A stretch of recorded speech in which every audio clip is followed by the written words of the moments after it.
Antes de começar, se inscreva em nosso canal e ative o sininho para receber notificações a cada novo vídeo. Curta, compartilhe e comente.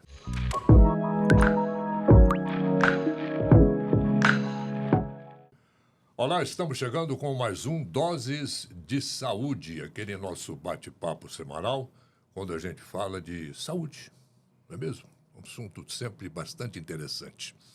Hoje nós vamos falar sobre agosto dourado. Por que agosto dourado? É durante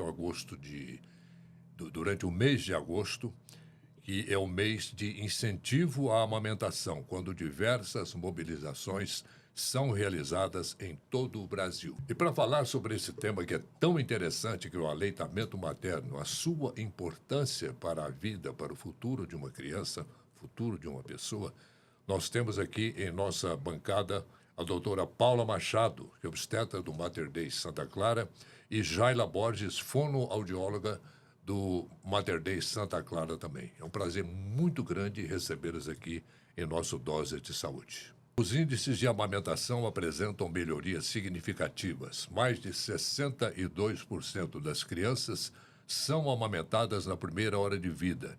46% recebem aleitamento exclusivo nos primeiros 6 meses e 53% continuam sendo amamentadas até os 12 meses. A importância dessa amamentação, para a gente abrir a nossa conversa aqui. Tudo bem, Irley? É um prazer estar aqui. Obrigada pelo convite, né? Acho que fundamental a gente falar sobre isso, né? E aí, a gente entender o que o aleitamento materno tem a ver com obstetrícia, né? Então, a gente precisa incutir isso nas famílias, nas mulheres, nas gestantes, nas Sem avós, dúvida. nos maridos, nos parceiros, né? O tanto que isso é importante. Primeiro, leite é vida. A gente não tem dúvida da qualidade. Não existe nenhum suplemento que vai substituir a qualidade do aleitamento materno. E os números trazem, né? Eles são muito reais, né? Muito. Se a gente não apoiar essa mulher, vai acontecer esse desmame, inevitavelmente, né? E nós vamos trocar pelo que é mais cômodo e muito menos bom, se é que existe esse termo, né? Para essa criança. A gente precisa entender o quanto o aleitamento salva um bebê de desnutrição, o quanto o aleitamento protege esse bebê dos anticorpos que essa mãe tem, que ela passa passivamente para esse bebê, né? Então, quanto mais nós apoiarmos essa mulher, mais nós vamos conseguir proteger essa criança. E aí, o Ministério da Saúde, a Organização Mundial de Saúde, vai trazer para nós, falando de aleitamento materno exclusivo nos 6 primeiros meses, e manter esse aleitamento nos 2 anos de vida dessa criança. Esse exclusivo que você diz seria só o leite da mãe, mais nada. É isso, só o leite da mãe. Vamos tirar as exceções das crianças que precisam, por algum motivo, de um complemento, Uma né? suplementação. De uma suplementação. E vamos falar das crianças saudáveis, das crianças de termo. Nós temos muito benefício para os prematuros. Acho que você tem muita propriedade para falar disso, né? Tem experiência em UTI. Mas a gente precisa lembrar que essas crianças, elas têm muitos e muitos benefícios de ter esse aleitamento exclusivo. O bebê não precisa de chá os 6 primeiros meses.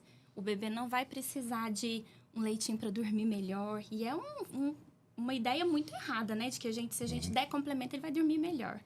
Não vai. Não tem a melatonina, que é o indutor do sono, lá no leitinho preparado em pó, né?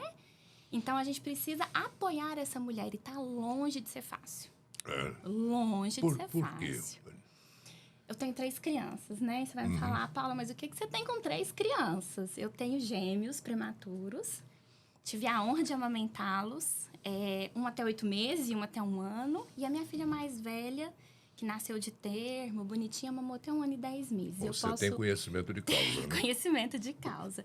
E eu posso te falar que os meus primeiros 20 dias amamentando foi, assim, muito difícil. Difícil por exaustão, difícil porque a gente não acerta a pega de cara. Eu brinco que as famosas amamentando, elas são lindas, né? Elas estão maquiadas, uma postura boa, aquele bebê maravilhoso mamando. Isso está longe de ser a realidade. Então, você tem um bebê que você não sabe posicionar, você tá meio desengonçada, como é que você segura aquela criança, né, no colo? E aí, É uma criança que pode ter um monte de dificuldade de língua, de abertura de boca, um monte de coisa. E, de repente, aquilo vem, né? Será que meu leite está fraco? Será que mamou muito? Será que mamou pouco? Que tanto que eu tô Tem dando? leite fraco? Tem essa Não história? existe leite Não fraco. existe, né? Não existe leite fraco. E o pior é que a gente escuta tanto isso, né? A gente fica tão O fragilizada. leite dela tá aguado. Demais! Não dorme porque tá com fome, né? O leite é fraco, ó, tá magrinha, não dá leite, né? É pouco leite. Então, essas falácias todas, a gente precisa trazer isso com tranquilidade para as mulheres, né? De que não existe leite fraco, o seu leite é o ideal para o seu filho. A quantidade que você tem com segmento adequado com o pediatra vai proteger você e seu bebê, e a gente tem essa confiança. O leite não desce assim que o bebê nasce. A gente tem um leite inicial que chama colostro. Eu brinco que cada gosto de colostro devia valer diamante, não é nem ouro. Porque aquilo tem toda a imunidade daquela mulher para aquela criança. E é concentrado nele. Exatamente. E assim, tem noção do que é um estômago de um bebê nos primeiros dias de vida? Se eu já vi? Você já tem noção disso? De Já. quanto é? Já. É uma cereja.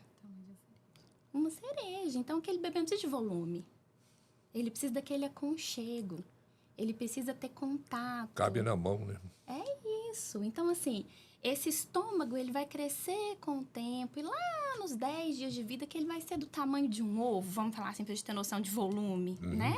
Então, quando o leite descer de fato, é que aí a gente vai precisar de volume para essa criança. E tá tudo bem. Vai descer entre o 3º e o 5º dia de vida. Tá tudo certo. Bom, a amamentação é um processo supernatural, mas muitas mães e bebês enfrentam problemas na hora de amamentar, aquela coisa toda, da pega do seio. Aí que entra a fonoaudiologia, a fonoaudióloga. Como é que é isso, Jaila? É bem interessante, né? A doutora falando aí das experiências dela como mãe.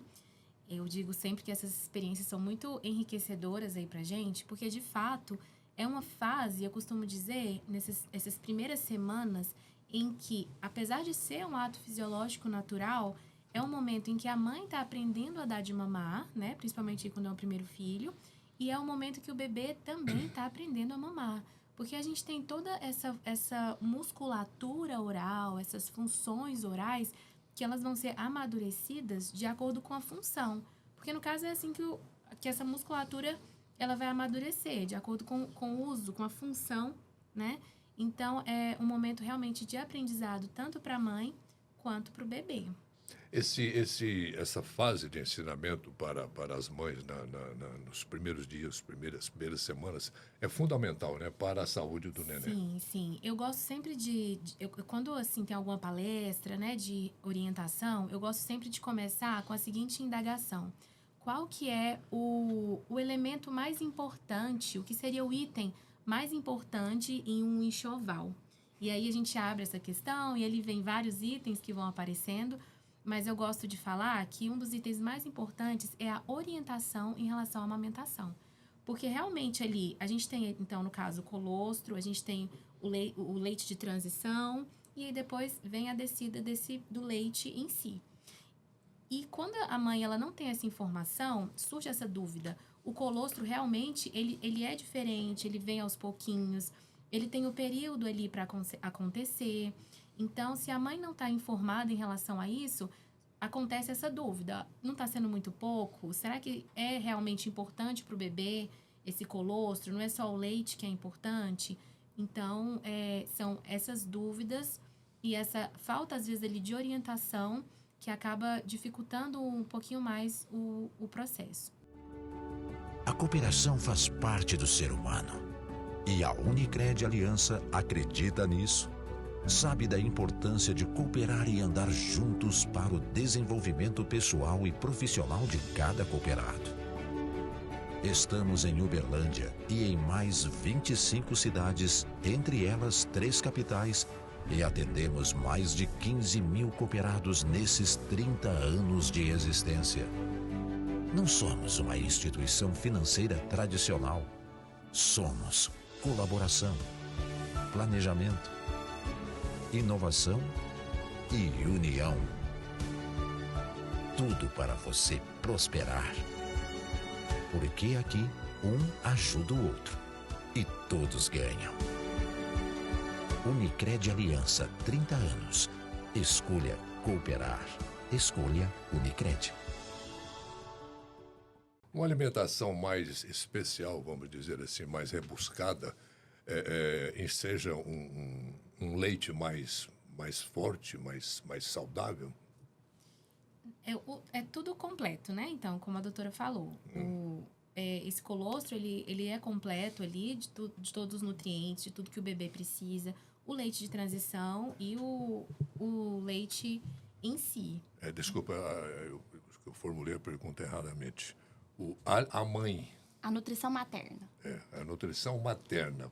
Da mãe. Sim. Proporciona um leite mais saudável ou aquilo ali já é natural do corpo? Acho que a resposta nem é sobre um leite mais saudável. Se essa mãe tem algum problema de déficit nutricional, por exemplo, uma mãe desnutrida, né, emagrecida, ou se nós temos uma mãe com obesidade, por exemplo. E como nós temos isso, né, por aí espalhado no país? Muito, muito. Inclusive, a gente não tem um hábito de comer bem, né? Nós somos uma região que não se come muito bem, né? Então, sim, isso está relacionado desde a gestação. Isso aumenta, inclusive, a chance dela ter um bebê com baixo peso ao nascer. Então, uma alimentação adequada, com certeza, traz um leite mais adequado, assim como a parte de vacinas, né, Urley? De imunização, né? O tanto que é importante a gente imunizar essa mulher na gestação para que ela consiga trazer esses anticorpos para esse bebê pelo aleitamento, né? Então, isso é importantíssimo. Acho que a gente pode contar um pouquinho para ele, que eu acho muito legal. Quando a gente fala desses músculos, né? Dos 32 músculos que nós temos nisso. Vai aí, conta que eu quero Eu ouvir. acho isso fantástico, porque assim, por que é que eu tenho que convencer a mulher que amamentar é bom? Primeiro, porque é barato. Segundo, porque é saudável. A melhor coisa que você pode fazer pelo seu de filho. graça, né? De graça é uma ótima, né? Eu brinco muito com as pacientes assim, ó. Vai viajar, o menino mama no peito, tá tudo resolvido. É você e a criança. Não tem mais nada. Depois, a gente precisa entender dessa qualidade para essa criança. Imagina, nós vamos melhorar a oralidade dessa criança. Essa criança tem mais facilidade para comer. Essa criança tem mais facilidade para falar. Essa criança vai ter contato com um monte de bactéria saudável dessa mãe. Então, essa criança pode ter menos cólica, ela pode ter menos dificuldade para fazer cocô. Então, o tanto que isso é importante. Então, esse convencimento é saúde e informação é poder. Se eu entendo tanto que isso é bom e importante para essa criança, para a mulher também existem os benefícios, né? Claro. Mulher que amamenta tem menos chance de câncer de mama, menos chance de câncer de ovário, eles estão relacionados, né? E aí, a gente precisa lembrar da parte muito importante, que é a questão emocional para a mulher. Amamentar, fazer vínculo com o seu bebê, parece que diminui a chance de depressão pós-parto. É aquela coisa do contato pele. Criança, mãe. Isso. Entre todas as informações, né, as dúvidas aí que surgem, eu preciso preparar esse seio para amamentar. E aí a gente tem diversos mitos de que precisa ou não preparar o seio, né? Outra questão, não precisa preparar o seio, né? Então, existe, assim, alguns mitos de que tem que passar a bucha no mamilo, tem que fazer... Vácuo no mamilo, né? Isso, esse vácuo no mamilo, né? Então, preparar o seio, não. Mas a questão nutricional e para a produção do leite, é interessante que seja uma dieta equilibrada, é interessante essa questão emocional da mãe também. Então, ter ali, no momento de amamentar, tem que ser um momento confortável. Essa mãe ela tem que estar longe de todo estresse. E para a produção do leite, né? A gente falou um pouquinho sobre a questão do leite fraco, a questão da ingestão da água, né? Então, a gente ingere volume, né? Como é que, assim, bem basicamente, como funciona? Quando a gente ingere volume, o nosso organismo ele vai produzir volume também. Então, como está nessa fase aí hormonal, prolactina, então se a mãe ela ingere bastante água, a chance de aumentar a produção do leite é bem maior. Então, é uma das questões que é bem importante passar informação. Demais, né? Dá muita sede, né? Isso. Outra coisa legal que é importante para te contar para as mulheres, né? A gente acredita que peito não é estoque, é fábrica. Então, assim, acontece nos primeiros meses, acontece um desequilíbrio. Então, primeiro o leite não vem só colostro. vamos entender o sol, né? O sol lembra das gotinhas de diamante pingando. Depois que esse leite desce, tudo certo, a gente fica com aquele peitão cheio de leite. E que isso é um processo de dificuldade, assim, técnica mesmo, né? A gente precisa ter uma mama macia e um menino que pega bem. E aí, depois, com mais ou menos 3 meses que a gente passa Aqueles uma transição... aparelhinhos para A ordenha. Vamos Isso, falar é dela bem daqui a importante. pouco. Tá. E aí, depois que a gente equilibra, que passa os 3 primeiros meses, a gente equilibra e o peito começa a ficar murcho de novo. E aí dá o desespero, né? Porque aí, o que aconteceu? Eu ia fazer essa pergunta. Bom, mas toca aí, daqui a E pouco. aí, o que aconteceu com essa mulher de repente, né? Então, vamos entender. Peito não é estoque, não fica guardado. Ele é fábrica. Então, o neném precisa abocanhar, começar o processo de sucção. Por isso que o cuidado multi é tão importante, né? Esse processo de sucção do bebê que faz o leite descer durante a mamada. Então, algumas mulheres sentem isso com clareza, assim, você sente o leite descer literalmente mesmo, e isso acontece durante a mamada 2 vezes, 3 vezes, e tá tudo certo. Tem uma colega nossa que deu à luz recentemente, ela tá amamentando. E outro dia eu liguei para ela e falei, Aninha, como é que tá? Tudo bem e tal? Nossa, olhei, é um pulo lá no céu e um pulo aqui na terra. A hora que pega no peito, dói, que não sei o quê, que tal, que racha e tal. Mas isso é natural. A questão da dor, existem, né, os sinais de apojadura. É bem importante a mãe, ela tá informada que essa questão aí de quando a gente fala assim, de quando vai começar a fabricar esse leite, né? Então, a mama vai ficando mais endurecida, fica mais quente. A mãe precisa entender esses sinais e entender os sinais toleráveis na amamentação. E é aí que entra o fonoaudiólogo, porque a dor ao amamentar, ali nos primeiros passinhos, quando está iniciando, pode surgir um pequeno desconforto, pode surgir. Mas se essa mãe tem um posicionamento que está confortável para ela e para o bebê, se o bebê tem uma pega correta, né? E o que seria essa pega correta? É aquela pega que a abertura de boca do bebê, ela tá ideal para a língua, né? Que é um músculo, fazer essa sucção e trabalhar. Então, toda a musculatura intraoral, ela vai trabalhar em conjunto ali, se esse bebê tem uma abertura de boca Quer ideal. dizer que não é só sugar, não é só aquele ato de sucção, a língua ajuda. Isso, a língua está ali nessa sucção efetiva, né? Então, é a abertura de boca ideal para fazer toda a musculatura trabalhar. E aí é que acontece, às vezes, as limitações, né? Então, posicionamento correto. Existem várias maneiras de posicionar esse bebê. E aí é uma dúvida que surge bastante. Mas qual é a maneira? Porque aí a gente apresenta, olha, você pode colocar o seu bebê cavalinho, pode colocar na posição tradicional, pode colocar numa posição invertida, que é esse bebê para cá e a cabecinha dele aqui. Então, qual que é a posição correta? O posicionamento é o posicionamento que estiver mais confortável para a mãe e para o bebê. Então, não tá tendo dor aí, tá tudo ok, tudo tranquilo. Esse bebê fez a abertura de boca ideal e tá fazendo a sucção com esse posicionamento, esse é o posicionamento que essa mãe e esse bebê se adaptaram, né? Isso, consequentemente, não vai ter dor. E isso não vai ter dor. Amamentar não deveria doer. Não deve ter dor. Não deve ter Isso. dor. Então, assim, ter dor não é normal. Mamilo fissurado não é normal. E aí a pega, né? Então, a gente vai para essa pega. O que pode impedir essa pega correta? O que pode impedir essa abertura de boca ideal?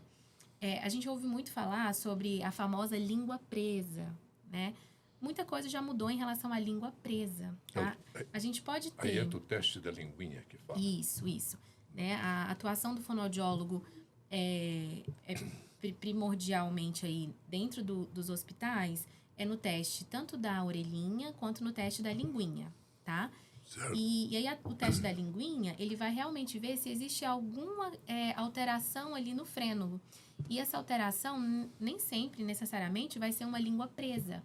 Às vezes essa língua, o frênulo tem uma limitação para esse bebê fazer uma sucção efetiva. Então, a gente tem aí os protocolos de avaliação. Pode ser um frênulo submucoso, pode ser um frênulo anteriorizado, né? Pode ser um frênulo encurtado e pode ser um frênulo encurtado. O frênulo, só para o pessoal entender, quem não sabe, frênulo é aquela cartilagem que fica embaixo da língua. Isso. Se a gente faz essa pressão, eu posso mostrar? Pode. Se a gente faz essa pressão aqui, Aham. Essa fibrinha, tá? Então, essa fibrinha, ela tem que esticar para sustentar a língua fazendo essa pressão aqui no palato. Se ela não faz, se ela puxa essa língua para baixo, então tá encurtado, tá? Então, a gente tem todos os protocolos de avaliação para a gente ver o que tem aí de alteração nesse frênulo. Então, surgiu a dificuldade de amamentação, nem sempre vai ser a língua presa. Pode ter uma alteração no frênulo, nem sempre a alteração vai impactar na amamentação, ou pode ser que esteja impactando. Então, por isso que é importante esse olhar do fonoaudiólogo, né, especializado, que tem experiência ali, para fazer as manobras corretas na hora de avaliar não só a língua, mas toda a boquinha do bebê. Tem caso do nenê não gostar do leite da mãe? Não. Não tem isso, né? Não tem isso, não. Mas, como a gente disse assim... Ele não quer mamar porque ele não está com fome, não sei o que e tal. Tem isso. Sabe, é uma relação... Eu Tem vou te caso falar, e tem eu vou te caso, falar né? mais como mãe do que como médica, do que como obstetra, né? Quando o bebê nasce, a gente preza muito para fazer a hora de ouro. Essa hora de ouro, ela é valiosíssima, tem esse nome, hora de ouro. O menino nasceu, se o bebê está bem, com quem que ele tem que ficar? Com a mãe. Preferencialmente nesse contato pele a pele, né? Não é à toa que a distância da mama no rosto, mais ou menos 30 centímetros, que é o que o bebê enxerga, né? O bebê não enxerga mais que isso, nesses primeiros meses aí.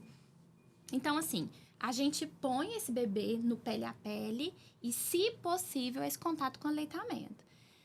Todo bebê mama? Não. A gente não quer que esse bebê mame efetivamente nesse momento. Então, às vezes, passa isso, né? As pacientes perguntam assim, parece que o neném não gosta, né?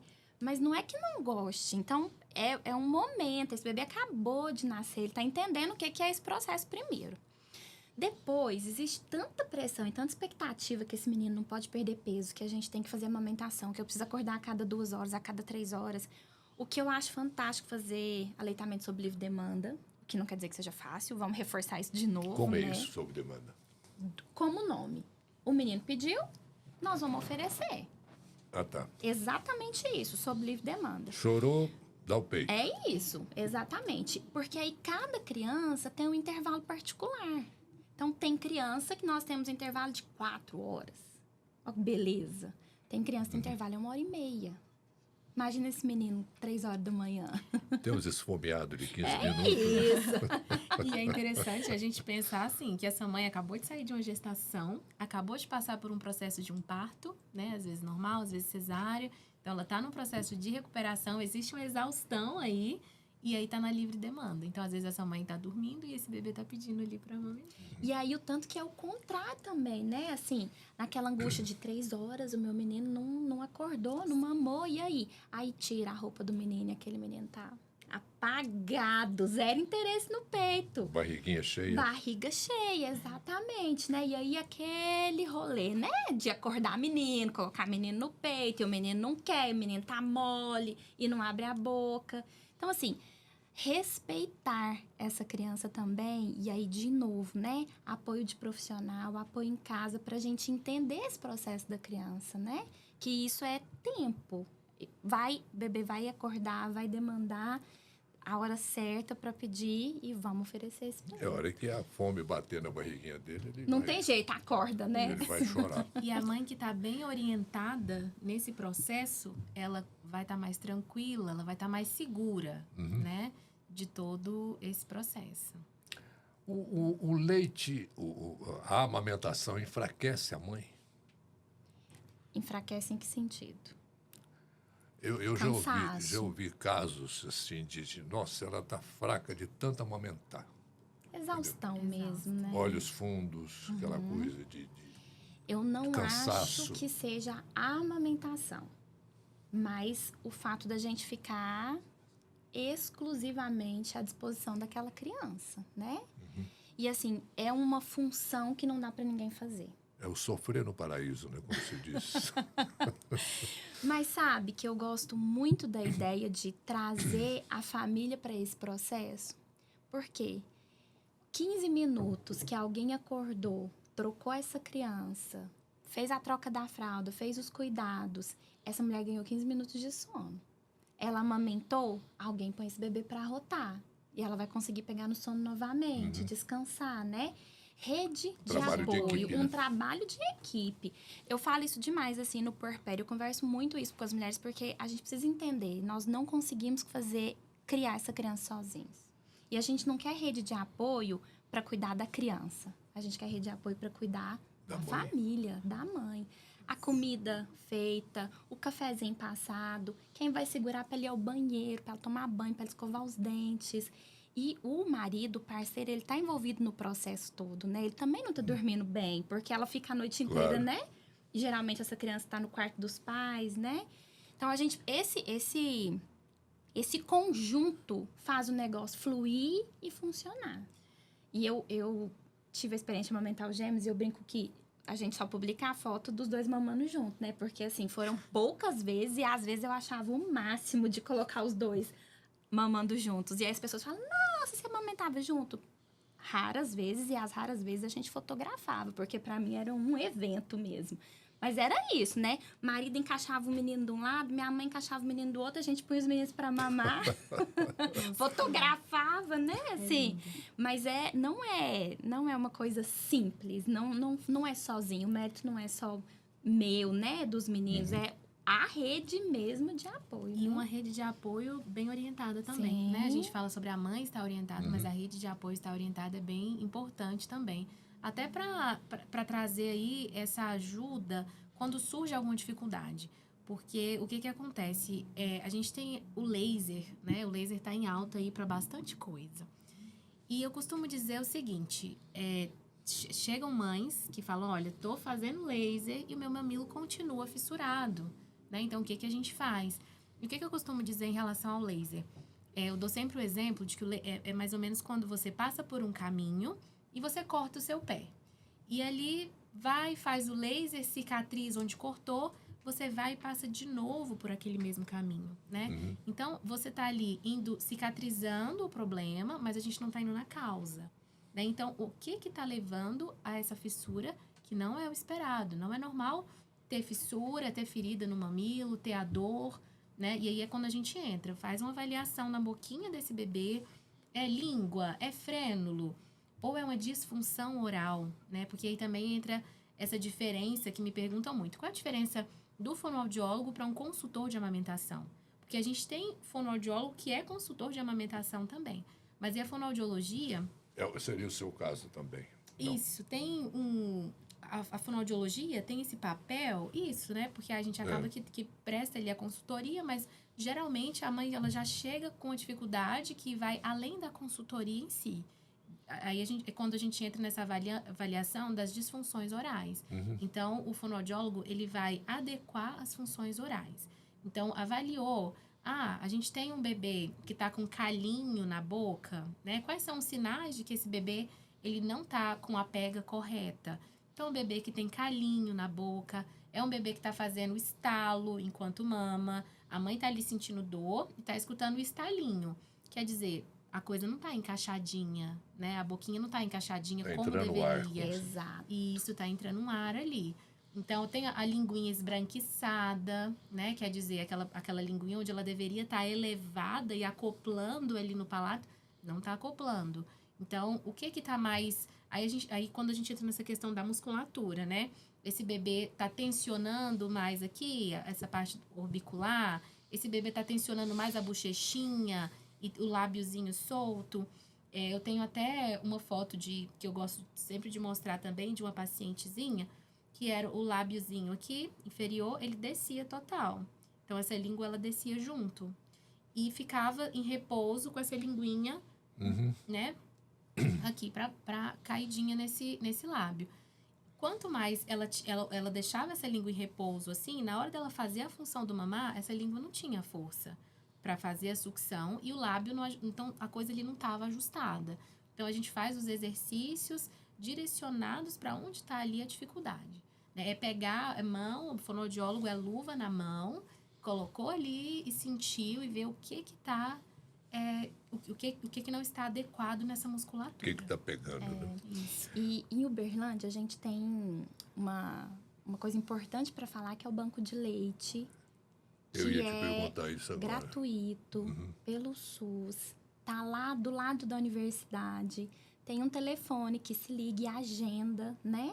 Então, assim, informação. Liga, agenda um horário, você vai ser avaliado lá. E aí tem uma equipe elas têm, né?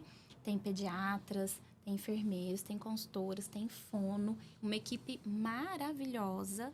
Se eu não me engano, tem odontopediatra também, né? Que consegue, em conjunto, auxiliar essa mulher. E aí, normalmente, quando a gente consegue afinar o negócio, entender onde é a origem do problema, a amamentação flui e vai. E é muito bom.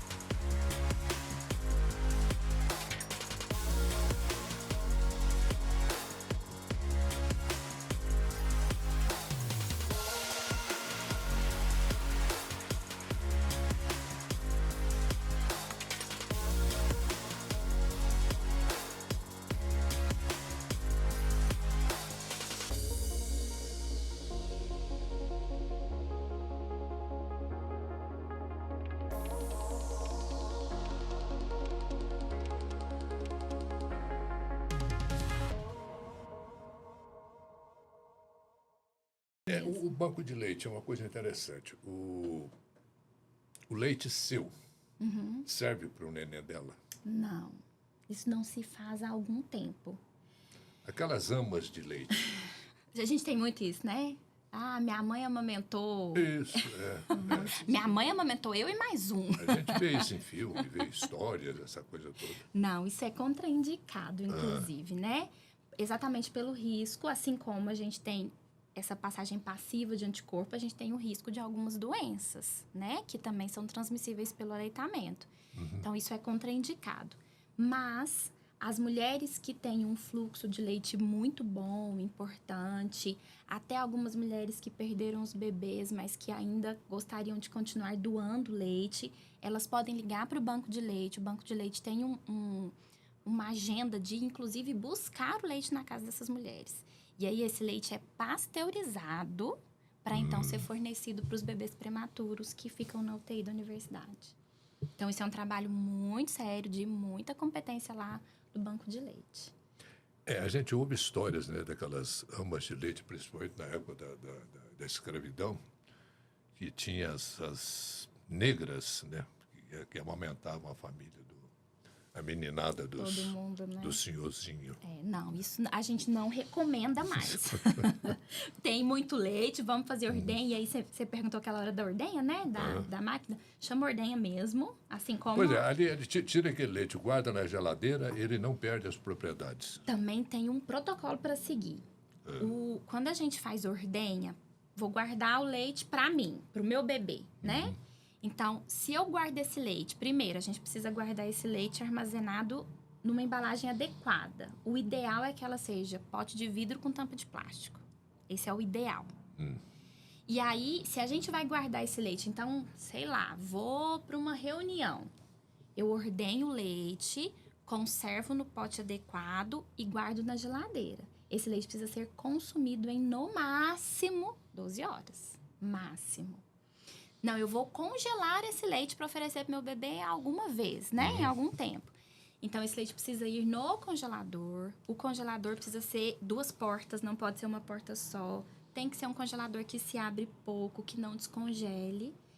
E existem não é um processo muito prático. Não. Mas sabe... E não é para toda a família também. Não.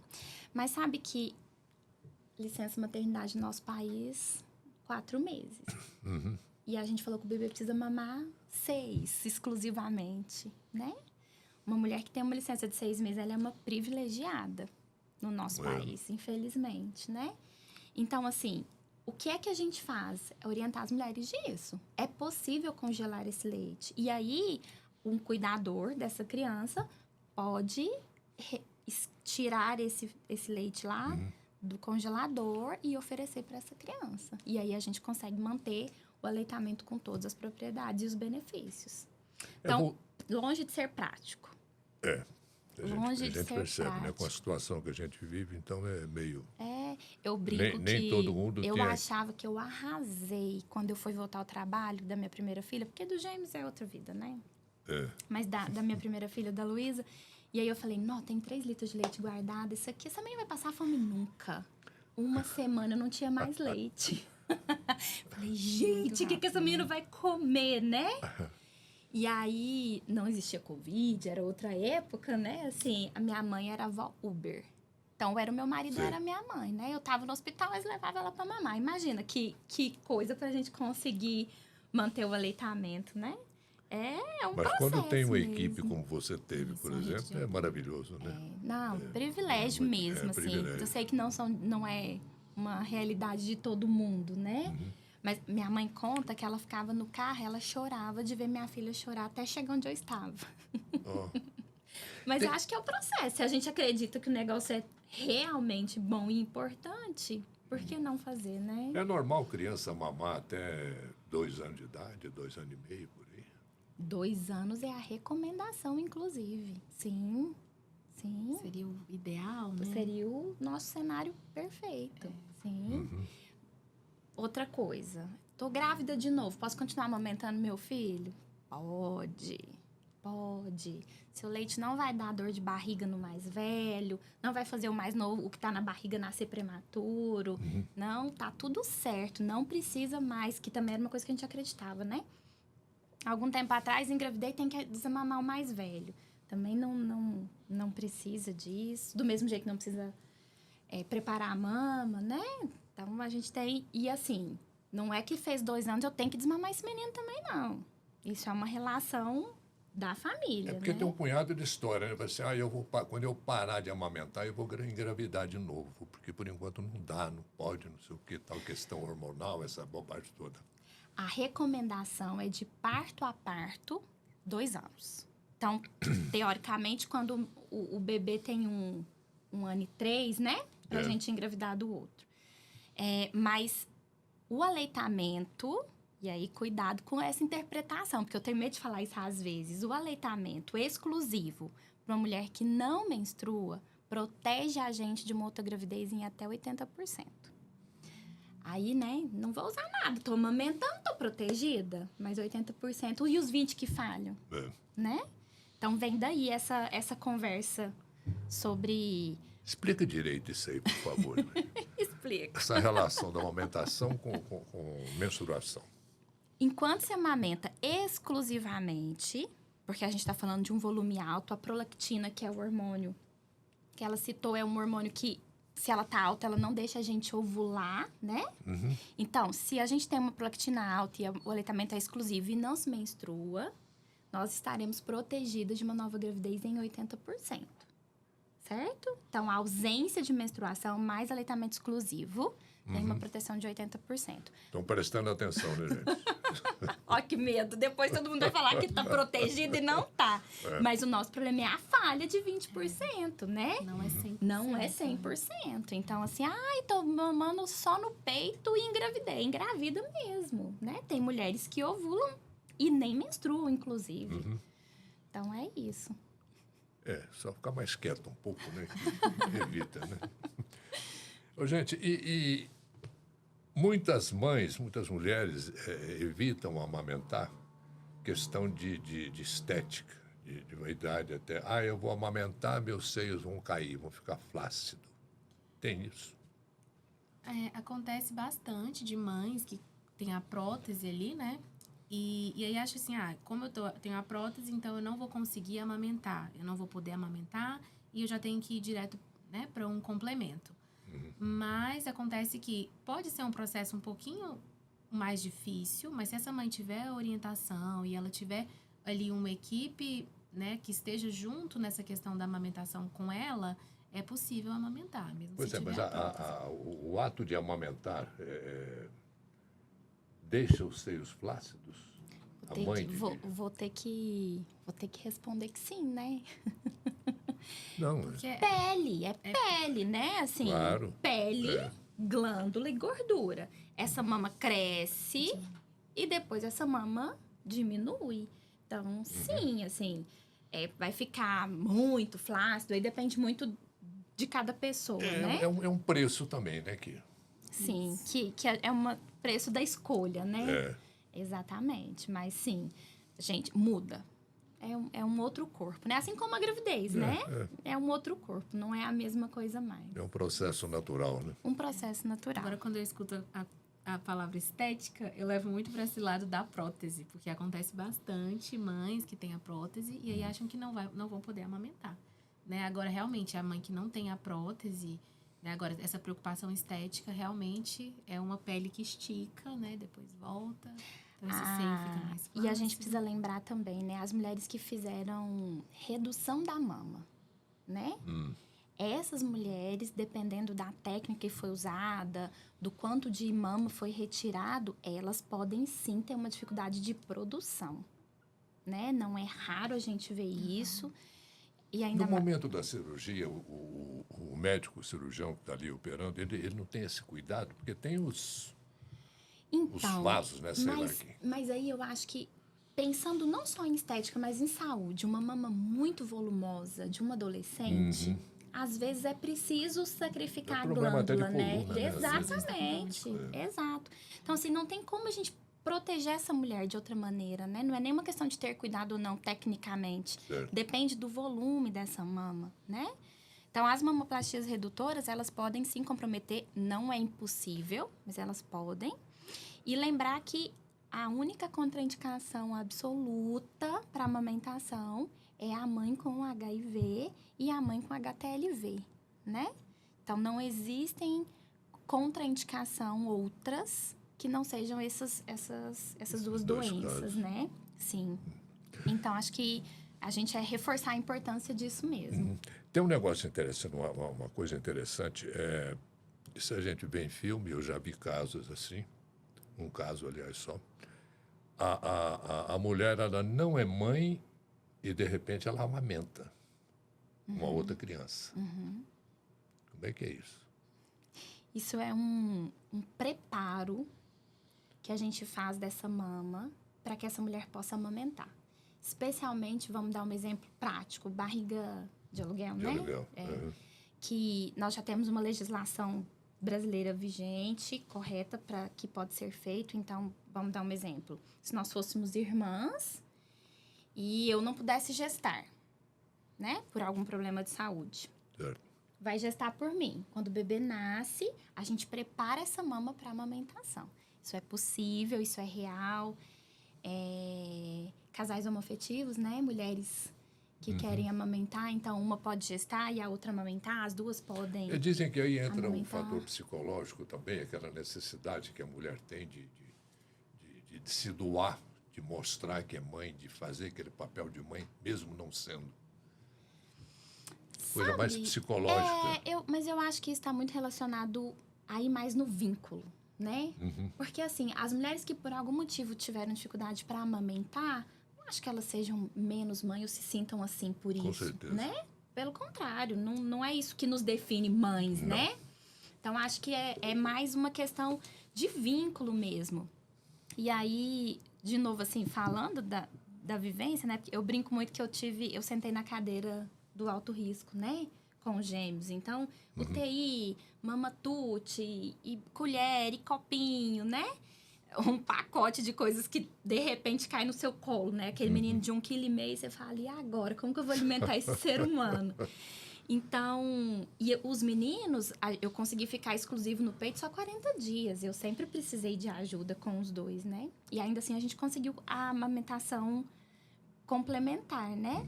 E eu acho que isso não faz nem menos e nem mais, entende? Se a gente precisa e o menino precisa, tá tudo certo. Vamos seguir firmes. E é uma coisa muito importante também de falar, essas mães que têm os bebês ali por um período na UTI, e aí o bebê, ele tá tendo ali um acompanhamento para o ganho de peso, né? Então, esses bebês, eles vão precisar de uma complementação que não vai ser só no seio materno. Então, o que é mais importante aí nesse caso? A gente entender que o importante é o bebê estar nutrido, ele estar tendo esse ganho de peso, né? Que ele precisa ter naquele período. E essa mãe, ela tem acesso ali de entrar na UTI, de ficar com o bebê, de ter esse vínculo, de colocar ele no colo, de colocar ele no seio também, né? Mas aquela ansiedade de que, mas ele tá no complemento, ele tinha que estar só no peito. O que é mais importante nesse momento, né? Então, tudo isso aí tem que ser analisado. Tem casos e casos, né? Sim, exatamente. Gente, tá uma delícia o nosso papo, mas o nosso tempo ali já está meio esticado, meio no talo, como se diz. O microfone está à disposição de vocês para outros esclarecimentos que vocês queiram fazer sobre esse assunto que é tão importante, tão interessante também. Acho que agradecer a oportunidade de falar, né? A gente conversar sobre assuntos até então muito femininos. E eu acho que é importante agradecer mesmo a oportunidade de fazer uma salada disso tudo, né? E... Eu sempre digo aqui que o jornalista é meio clínico geral, então a gente, de repente, a gente pergunta muita besteira, muita coisa. Não, mas isso é importante, porque passa isso na cabeça das pessoas, né? A gente só não tem coragem de perguntar. Então, realmente agradecer e dizer que é um meio maluco, mas extremamente prazeroso. Então, vamos acreditar e vamos amamentar essas crianças. Isso. Obrigada. Isso aí. Eu também quero agradecer a oportunidade. A gente tem um índice de mães, né, que tem essa desistência do aleitamento materno por conta dessas dificuldades, aí, principalmente nas primeiras semanas. Então, levar essa orientação aí, não só para as mães, mas de todos, né, que em um momento ou outro pode ser uma rede de apoio. É muito bom, muito importante. Como fonoaudióloga, assim, eu fico muito feliz de falar sobre o assunto. A atuação do fonoaudiólogo também dentro da maternidade, dessa questão do teste da linguinha, da orientação de amamentação, né? Algo que ainda está ali, né, nos seus primeiros passos, realmente, das pessoas terem essa informação, da importância desses testes, então, tanto da triagem neonatal auditiva, que o fonoaudiólogo faz ali, 24 horas, são testes obrigatórios, né, obrigatórios por lei, dentro do ambiente hospitalar. Então, esse bebê com 24 horas de vida, ele já pode fazer o teste da orelhinha, para ver como é que está essa questão do aparelho auditivo, e também o teste da linguinha, que aí já vai dar um passo de promover saúde e de evitar essas dificuldades que possam surgir também. Então, para mim é um prazer estar falando sobre tudo isso. É uma honra estar aqui do lado da doutora. Né? É maravilhoso, só agradecer. E o prazer é todo meu. E a honra também de ter vocês duas aqui, profissionais tão competentes, entendeu? De levar esses conhecimentos, esse conteúdo tão maravilhoso para quem nos acompanha. Doutora Paula Machado, foi um prazer muito grande tê-la aqui conosco em nossa Dose de Saúde de hoje. A Jaila Borges, que também nos brindou com tantos conhecimentos sobre essa coisa de fonoaudiologia, fonoaudióloga no aleitamento materno. Muito obrigado pela presença de vocês. E para você que nos acompanhou, muito obrigado pelo seu carinho, pela sua audiência e pela sua atenção. Até a próxima.